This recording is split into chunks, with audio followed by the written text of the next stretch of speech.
قال الله تبارك وتعالى إن عدة الشهور عند الله 12 شهرا في كتاب الله صدق الله العظيم. وقال النبي عليه الصلاة والسلام أفضل الصيام بعد رمضان شهر الله المحرم أو كما قال صلى الله عليه وسلم. கண்ணியமிக்க அல்லாஹ்வின் நல்லடியார்களே, அருமை சகோதரர்களே, சங்கையான மாதங்கள் 4 இருக்கின்றன. வானங்கள் பூமி படைக்கப்பட்ட காலந்தொட்டு அல்லாஹ்விடத்திலே மாதங்களுடைய எண்ணிக்கை 12 என்று சூரா தௌபாவிலே அல்லாஹ் குறிப்பிட்டு மின்ஹா அர்பாத்துன் ஹுரும் 4 மாதங்கள் அதிலே சிறந்தது என்று அல்லாஹ்வே சொல்லுகின்றார். ஜாஹிலியா கால மக்கள் கூட இந்த மாதங்களை கௌரவப்படுத்தியிருக்கிறார்கள். இந்த மாதங்களுக்கு அஷ்ஹுருல் அசம்மு செவிட்டு மாதங்கள் என்று சொல்வார்கள். அதற்கு காரணம் யுத்தங்களை மேற்கொள்ள மாட்டார்கள். அந்த அளவு இந்த மாதங்களை கௌரவப்படுத்தினார்கள். முஹர்ரம், அதுக்கு முன்னால் உள்ள துல் ஹஜ் மாதம், அதுக்கு முன்னால் உள்ள துல் காதா, இடையிலே வரக்கூடிய 7வது மாதம் ரஜபு மாதம். இந்த 3 மாதங்களும் தொடர்ந்து வருகின்றன. எனவே இஸ்லாம் குர்ஆன் சொல்லுகிறது, வமை யுஅல்லிம் ஷஆயிரல்லாஹ் ஃபஇன்னஹா மின் தக்வல் குலூப். எவருடைய உள்ளத்திலே தக்வா என்ற இறையச்சம் இருக்கிறதோ இஸ்லாத்தினுடைய அடையாள சின்னங்களை கௌரவப்படுத்துவார்கள். எவர் இஸ்லாத்தினுடைய அடையாள சின்னங்களை கௌரவப்படுத்துகிறாரோ அது அவருடைய தக்வா சார்ந்த விடயம் என்று குர்ஆன் சொல்லுகிறது. எனவே அது காலமாக இருக்கலாம், நேரமாக இருக்கலாம், இடமாக இருக்கலாம். அந்த அல்லாஹ்வுடைய அடையாள சின்னங்கள் திருஷ்டாந்தங்களை முஸ்லிம்கள் என்ற வகையில் நாங்கள் கௌரவப்படுத்த வேண்டும். அதிலே தான் அல்லாஹ் சொல்லுகின்றான், மின்ஹா அர்பாத்துன் ஹுரும். ஹுரும் என்ற வார்த்தை சங்கை. எனவே இந்த மாதங்களில் ஒன்று முஹர்ரம் மாதம். இதற்கு நபி அவர்கள் சூட்டிய பெயர் ஷஹ்ருல்லாஹில் முஹர்ரம், அல்லாஹ்வுடைய மாதம் என்று பெயர் சொல்லியிருக்கிறார்கள். ஷாபானு ஷஹ்ரி, ஒரு கட்டத்திலே நபி அவர்கள் சுட்டி காட்டினார்கள், ஷாபான் மாதம் இது என்னுடைய மாதம். ரமலானு ஷஹ்ரு உம்மத்தி, என்னுடைய உம்மத்துடைய மாதம் ரமலானுடைய மாதம். இதற்கு ஷஹ்ருல்லாஹில் முஹர்ரம். இந்த மாதத்திலே அதிகமாக நோன்பு விதியாக்கப்படுவதற்கு முன்னால் நபி ஸல்லல்லாஹு அலைஹி வஸல்லம் அவர்களும் சஹாபாக்களும் சிறுவர்களையும் பழக்கி எடுத்தார்கள் நோன்பு பிடிப்பதற்கு. அந்நேரம் பர்லான நோன்பு கடமையாக்கப்படவில்லை. ஹிஜ்ரி 2 தான் ரமலானுடைய நோன்பு விதியாக்கப்படுகிறது. மதீனாவுக்கு வந்த சஹாபாக்கள் இந்த மாதத்தை தான் அதிகமாக நோன்பு பிடித்தார். ஆகவே ரமலானுடைய காலம் வந்தவுடன், அதாவது வமன் ஷஹித மின்கும் ஷஹ்ர ஃபல்யஸும்ஹு என்ற குர்ஆன் வசனம் இறங்கிய போது ரமலான் மாதத்தை கட்டாயமாக பிடித்து அடுத்ததிலே விரும்பியவர்கள் பிடிங்கள் அல்லது விடுங்கள் என்று நபி ஸல்லல்லாஹு அலைஹி வஸல்லம் அவர்கள் இந்த சங்கையான முஹர்ரம் மாதத்திலே சொல்லி இருக்கிறார்கள். இப்போ நான் ஆரம்பத்திலே ஓதிய ஹதீஸ், ரமலானுடைய மாதத்துக்கு பின்னால் பிடிக்கின்ற நோன்பில் சிறந்த நோன்பு முஹர்ரம் மாதத்திலே பிடிக்கின்ற நோன்பு. இதிலே இமாம்கள் கருத்து முரண்படுகிறார்கள், கருத்துக்களை தெரிவிக்கிறார்கள், அவர்களுடைய அபிப்பிராயங்களை தெரிவிக்கிறார்கள். சிலர்களுடைய கருத்து இந்த மாதம் பூராக நோன்பு பிடிப்பதை இந்த ஹதீஸ் சுட்டி காட்டுகிறது என்று. ஏன்னா ரமலானுக்கு பின்னால் பிடிக்கப்படுற நோன்பில் சிறந்த நோன்பு என்று நபி அவர்கள் சுட்டி காட்டியதனால். இன்னும் சிலர்கள் ஆயிஷா நாயகியுடைய ஹதீஸை வைத்து ரமலானை தவிர மற்ற எல்லா காலங்களிலேயும் அதிகமாக நபி அவர்கள் நோன்பு நோட்டிருக்கிறார்கள் என்ற ஹதீஸை ஆதாரமாக காட்டி இந்த சங்கையான முஹர்ரம் மாதம் நோன்பு பிடிப்பதை அடையாளப்படுத்தியிருக்கிறார்கள். எது எப்படி இருந்தாலும் இந்த மாதத்திலே சுன்னத்தான நோன்புகளை நோற்றுக்கொள்வது சங்கையான மாதம் என்ற வகையிலேயும் நமக்கு சவாப் இருக்கிறது. மதீனாவுக்கு வந்தவுடனே யூதர்கள் அன்றைய தினம் முஹர்ரம் மாதம் 10ஆம் நாள் நோன்பு நோற்றார்கள். இதை ஏன் நீங்கள் நோக்கின்றீர்கள் என்று நபி ஸல்லல்லாஹு அலைஹி வஸல்லம் அவர்கள் கேட்டபோது, மூசா அலைஹிஸ்ஸலாத்து வஸ்ஸலாம் அவர்கள் ஃபிரௌனுடைய கடுபிடிகளிலிருந்து நைல் நதியிலிருந்து தப்பி வந்த ஒரு நாள், இதனை நன்றி செலுத்தும் முகமாக சையதுனா மூசா அலைஹிஸ்ஸலாம் நோன்பு நோற்றார்கள். எனவே நாங்கள் நோன்பு நோக்கிறோம். ஏன்னா யூதர்களுக்கும் மூசா அலைஹிஸ்ஸலாம் அவருடைய தௌராத் வேதத்துக்கும் தொடர்பு இருக்கிறது. அவர்கள் யுஹர்ரிமூனல் கலிம அம்மவாலியா, அதாவது அவர்களுடைய வேதங்களை புரட்டினார்கள், அவர்களுடைய இச்சைப்படி மாற்றினார்கள். அதனால தான் அந்த வேதங்கள் அவர்களிடத்தில் சரியாக நிர்ணயிக்கப்படவில்லை, அந்த மாற்றை செய்தார்கள். தௌராத் வேதம் கொடுக்கப்பட்டவர்கள் தான். ஆகவே நீங்கள் நோன்பு நோற்றால் நாங்களும் நோன்பு நோற்பதற்கு தகுதியானவர்கள் தானே என்று நபி ஸல்லல்லாஹு அலைஹி வஸல்லம் அவர்களும் 10வது தினம் நோன்பு நோற்றார்கள். இப்ப சஹாபாக்கள் கேட்கிறார்கள், நாயகமே நீங்க ஒரு கட்டத்தில் சொல்லியிருக்கிறீங்க காலிபில் யஹூத வ நஸாரா, யூத நசாராக்களுக்கு நீங்கள் மாற்றம் செய்யுங்கள் என்று. இப்ப நாம அவர்களோடு ஃபாலோ பண்ணி நோன்பு பிடிக்கிற மாதிரி இருக்கிறதே, தனித்துவமான இஸ்லாமிய மார்க்கமே, நம்முடைய களப்பற்ற ஒரு சிறப்பான மார்க்கமே என்ற ஒரு கருத்தை தெரிவித்த போதுதான் நபிமணி ஸல்லல்லாஹு அலைஹி வஸல்லம் அவர்கள் சொன்னார்கள், லா அஸூமன்னத் தாசுஆ, நான் உயிரோடு வாழ்ந்தால் அடுத்த வருடம் இன்ஷா அல்லாஹ் 9வது நோன்பையும் நோன்பேன் என்று சொல்லிவிட்டார்கள். அவர்களுக்கு பிடிக்க கிடைக்கவில்லை, வபாத்தாகி விட்டார்கள் நபிமணி ஸல்லல்லாஹு அலைஹி வஸல்லம் அவர்கள். எனவே சஹாபாக்கள் 9வது தினமும் 10வது தினமும் பிடித்தார்கள்.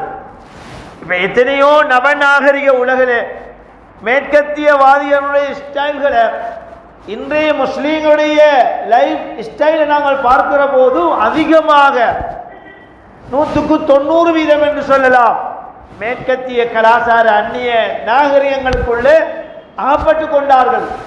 இப்படிப்பட்ட முஸ்லீம்களை இஸ்லாமிய கலை கலாச்சார நாகரிகங்களோடு தொடர்பு படுத்துவதற்கு இந்த காலமும் ஒரு ஞாபகப்படுத்தப்பட வேண்டிய ஒரு ஆதாரமான செய்தி தான் இது. நபிமணி ஸல்லல்லாஹு அலைஹி வஸல்லம் சொன்னார்கள், நீங்கள் சானாக முளமுளமாக யூதர்களை பின்பற்றுவீர்கள் எதிர்காலத்திலே. அப்படியா நாயகமே என்று வியந்து கேட்டார்கள் சஹாபாக்கள். அப்படித்தான் இருக்கிறது. அது சிகை அலங்காரமாக இருக்கலாம், ஆடை அலங்காரமாக அணிகலனாக இருக்கலாம், எல்லாமே தலைகீழாக மாறி நம்முடைய கலை கலாச்சார நாகரிகம் என்ன என்பதை கூட மறந்து வாழ்கிறோம். எப்படி மும்முரமாக சஹாபாக்கள் இருந்திருக்கிறார்கள். யூதர்களுக்கு கிறிஸ்தவர்களுக்கு நீங்கள் மாற்றம் செய்யுங்கள் என்ற வகையிலே உறுதியாக இருந்திருக்கிறார்கள். மீசையை கத்தரித்து தாடியை வளர்ப்பது, யூதர்கள் மீசையையும் வளர்த்து தாடியையும் வளர்ப்பார்களாம். அவர்களுக்கு மாற்றம் செய்ய வேண்டும் என்றுதான் மீசையை கத்தரித்து தாடியை வளங்க என்று நபிமணி ஸல்லல்லாஹு அலைஹி வஸல்லம் சொல்லியிருக்கிறார்கள். எவ்வளவு நுண்ணியமாக இந்த சன்மார்க்கத்தை பாதுகாப்பதற்கு அவர்கள் முன்னின்றிருக்கிறார்கள் சஹாபாக்கள்.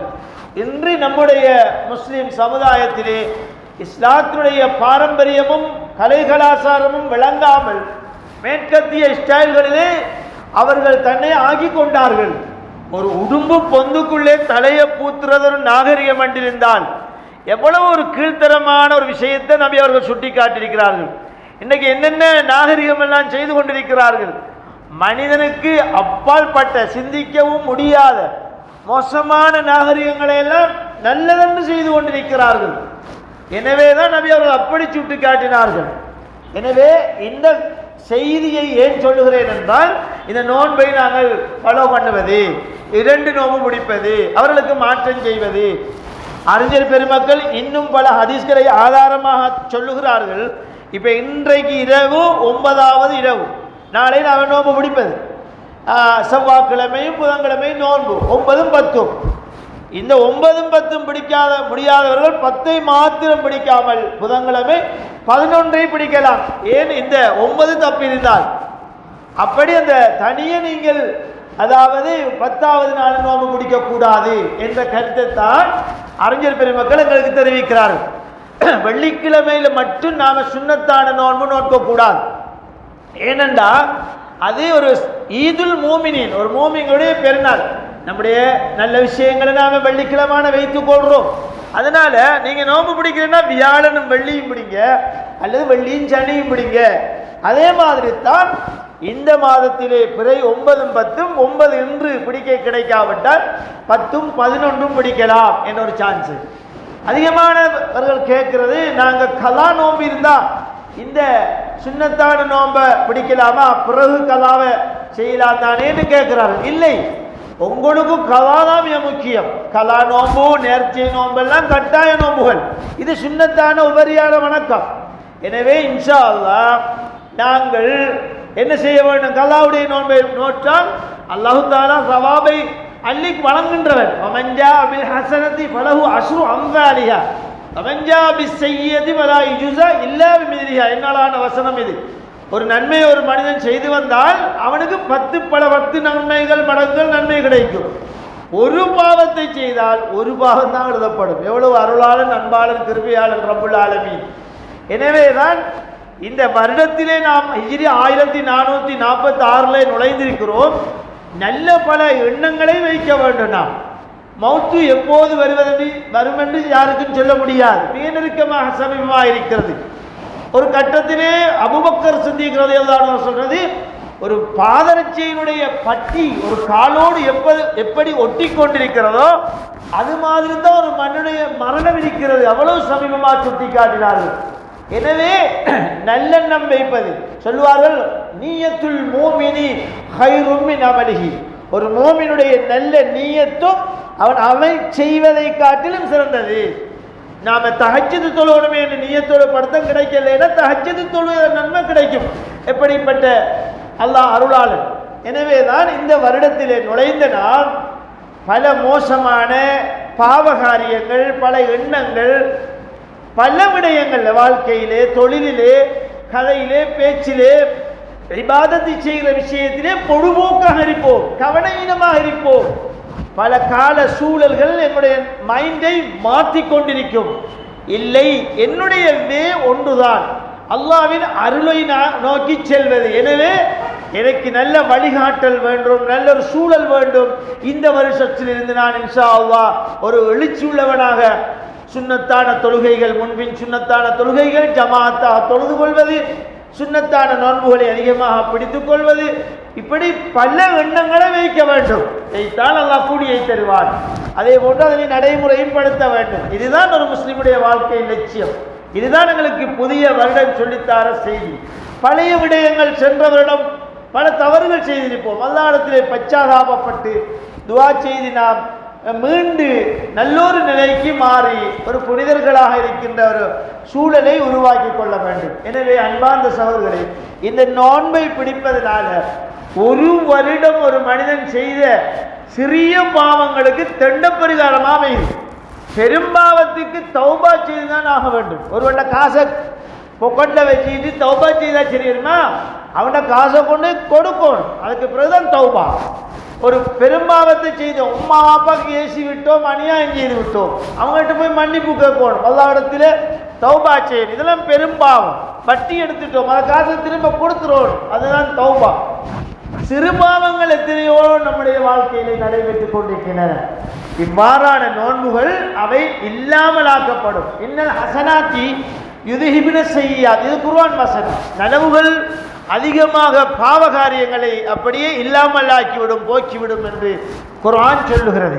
எனவே தான் அன்பார்ந்தவர்களே, அருமையானவர்களே, இன்றைய சூழலை பார்க்கின்ற போது பள்ளிகளிலே நாளைக்கு இன்ஷா அல்லாஹ் கஞ்சி காய்ச்சி கொடுப்பதற்காக இன்றைக்கே ஆயத்தம். அப்போ ஊருடைய சிச்சுவேஷனை பார்க்கின்ற போது கிட்டத்தட்ட ஒரு பரலான நோன்பு பிடிக்கிற மாதிரியான ஒரு எண்ணப்பாடு தோன்றுகிறது. மக்கள் அதிகமாக இன்ஷா அல்லாஹ் பிடிக்க தயாராக இருக்கிறார்கள். சுன்னத்தான நோன்புகள் பிடிக்க வேண்டும்.